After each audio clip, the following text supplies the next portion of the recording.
So we're moving on to our fourth passage, which is a story-based passage, right? So, like I said, this should be easier for you to arrive at the answers because there is a flow, there is a sequence, but again, the context is going to help us. Since it's a story-based passage, you don't really need to, look at reading the entire passage first, because as you read it, you'll be able to arrive at the answers quickly. So let's read. Once upon a time, Amarasakti ruled the city-state of Mahilaropyam in the south of India. He had 3 witless sons who became a matter of endless dash for him. That's our first blank. And what do we have? The options for the first blank is ache, worry, joy, pity, hazard. All right. So any words that are kind of stopping you from understanding what the sentence is trying to convey, the meaning of the sentence. What is the meaning of this word witless? Witless means basically lacking intelligence.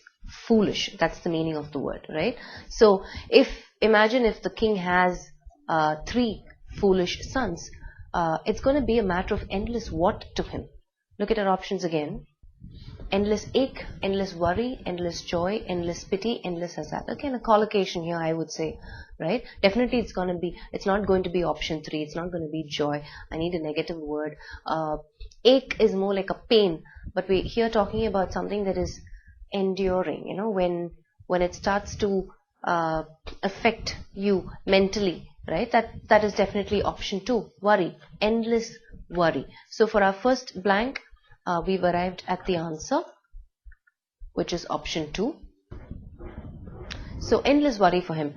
Dash that his sons had no interest in learning, the king summoned his ministers and said. So again, in the context, is there a word that is helping you arrive at the options? Let's look at our options first. Option 2, fact, belief, since realizing, being. Alright. So in my context, dash that his sons had no interest in learning. Now, here again, I have this clue word, this continuous verb tense, right? ING form. Dash that his sons had no interest in learning, the king summoned his ministers and said. So, understanding that his sons had no interest in learning, is there another word complementing that continuous verb tense form from our options? Yes, there is. Let's look at what option that is, which is option 4, realizing. Right? Realizing, not fact, not belief, not since, not being, because all of this will not grammatically fit in that context, right? You can't use any of the other options. Even if you want to do that, use it and see how it sounds. It will not sound right. So, for the second blank, the option is 4.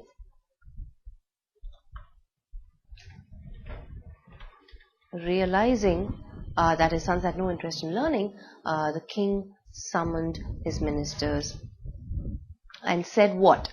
Moving on.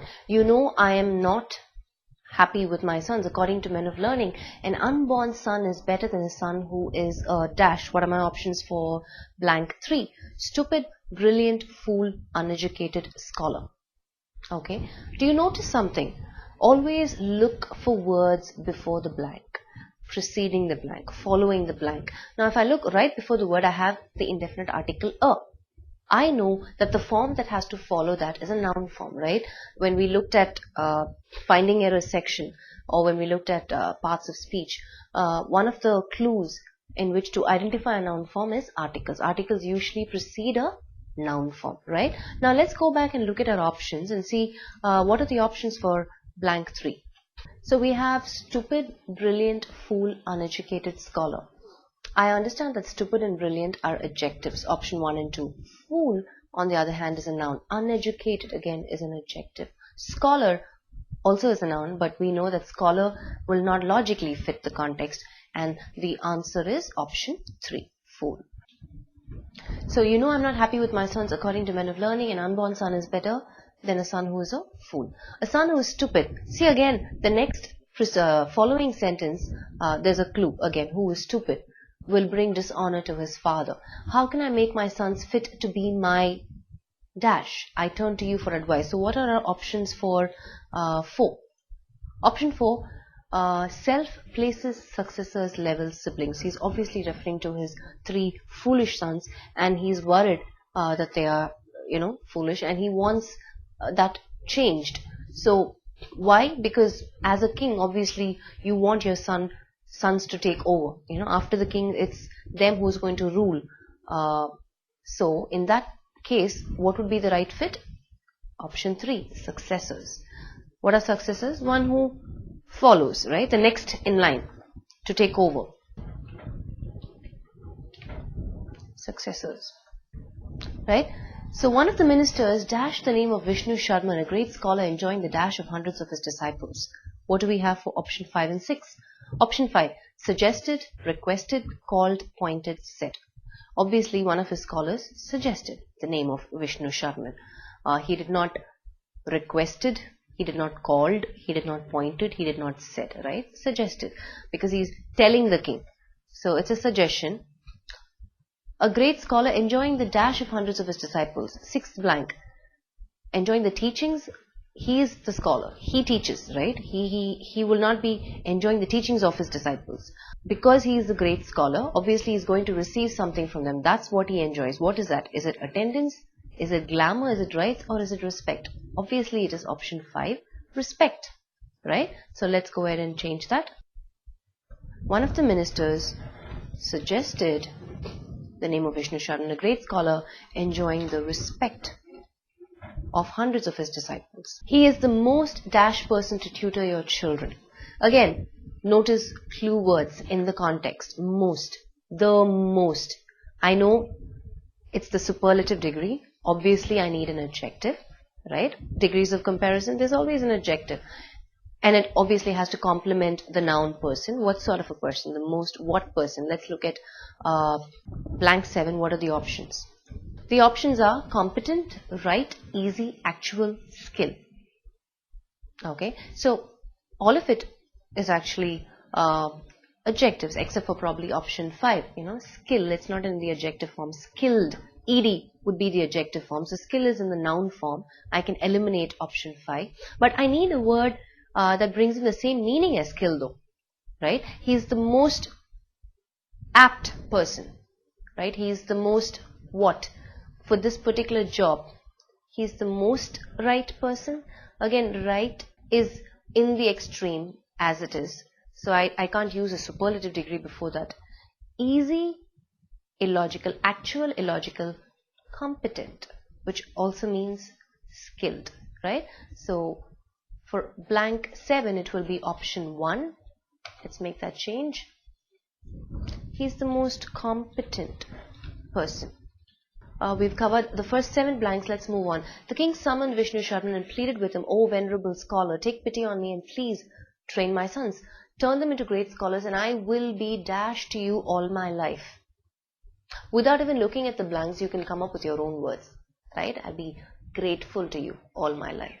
If you had to substitute that blank with your own word. Now that you've done that, now that I've done that, let's go ahead and look at our options and see what options we have for blank 8, which probably has the closest meaning to grateful. Happy, oblige, beside, indebted, disciple.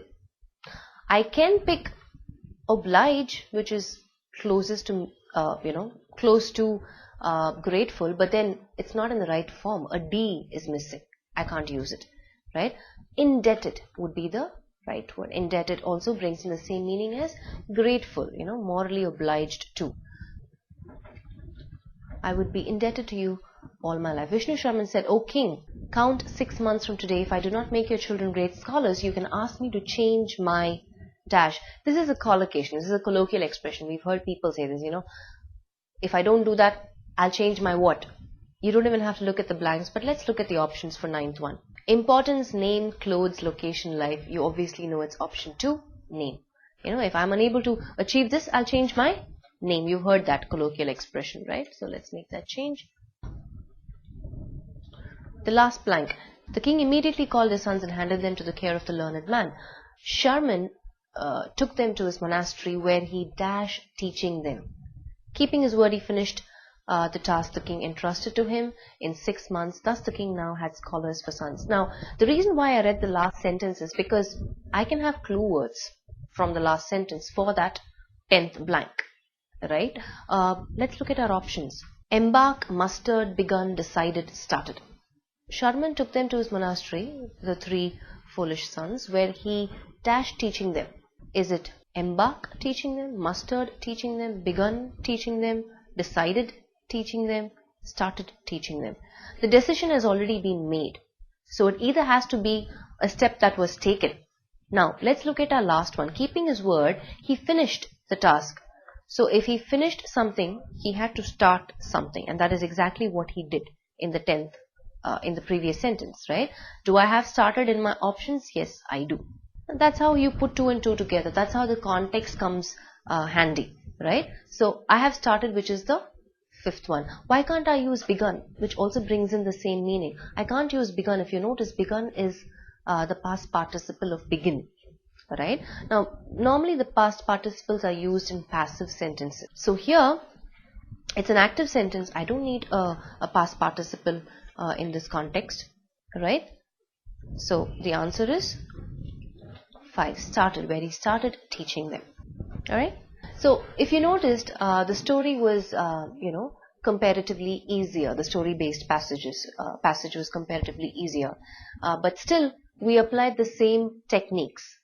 We applied collocations, we applied forms, noun forms, adjective forms. We looked at a little bit of logic, colloquial expressions, all of that. So, good. Let's look at one more story-based passage just to make sure we've nailed this particular, question type, and we are going to ace close passage in the exam.